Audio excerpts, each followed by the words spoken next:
अस्सलामुअलैकुम दोस्तों। आज का ये इबरत अमूज़ वाक़या मैं आपकी खिदमत में पेश कर रहा हूँ, ज़रा तवज्जो से सुनिएगा।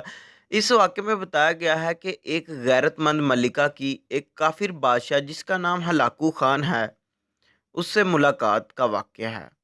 तो इस वाक़ये को शुरू करने से पहले आप सब लोगों से गुज़ारिश है कि जो भी दोस्त नए आए हैं वो हमारे चैनल को सब्सक्राइब करें। हम इंशाअल्लाह अपने चैनल पर ऐसे इस्लामिक वाक़यात अपलोड करते हैं जिससे आपके इल्म में इंशाल्लाह ज़रूर इज़ाफ़ा होगा। तो हमें सपोर्ट भी करें इससे। तो चलें वीडियो को शुरू कर लेते हैं। दोस्तों, इस वाक़ये में बताया गया है कि जब हलाकू ख़ान बगदाद में दाखिल हुआ तो इसने खलीफ़ा को कत्ल कर दिया। खलीफ़ा इस वक़्त तिलावत कुरान में मसरूफ़ था। इसके पास इसकी जवान बेटी बैठी हुई थी। एक तीर आया और बच्ची को लगा, वो बेचारी फ़ौत हो गई। इसका खून ज़मीन पर कुछ इस अंदाज में गिरा कि इससे एक तहरीर नमूदार हो गई कि जब अल्लाह ताला किसी कौम पर मुसीबत नाजिल करते हैं तो लोगों की अकल ख़त्म हो जाती है और बहुत ज़्यादा बेगुनाह लोग मारे जाते हैं।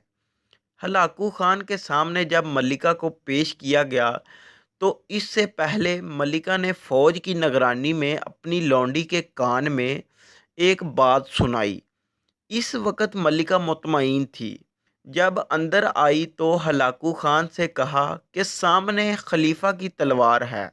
इसमें एक खसूसियत है कि जब तक इस तलवार से खलीफा वार ना करे, तब तक ये तलवार किसी को ज़ख्मी नहीं करती।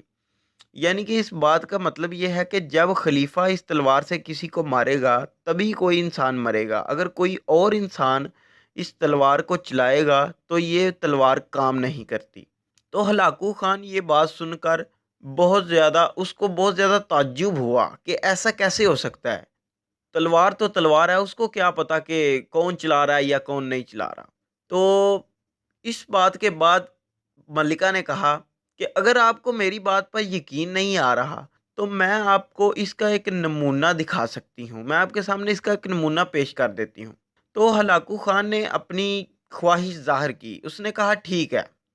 मल्लिका ने अपनी लौंडी को इशारा किया और इसने एक बहुत दमदार वार मल्लिका पर कर दिया, जिससे मल्लिका 2 टुकड़ों में तक़सीम हो गई और इस तरह अपनी जान देकर इस अज़ीम औरत ने अपनी इज़्ज़त बचाई।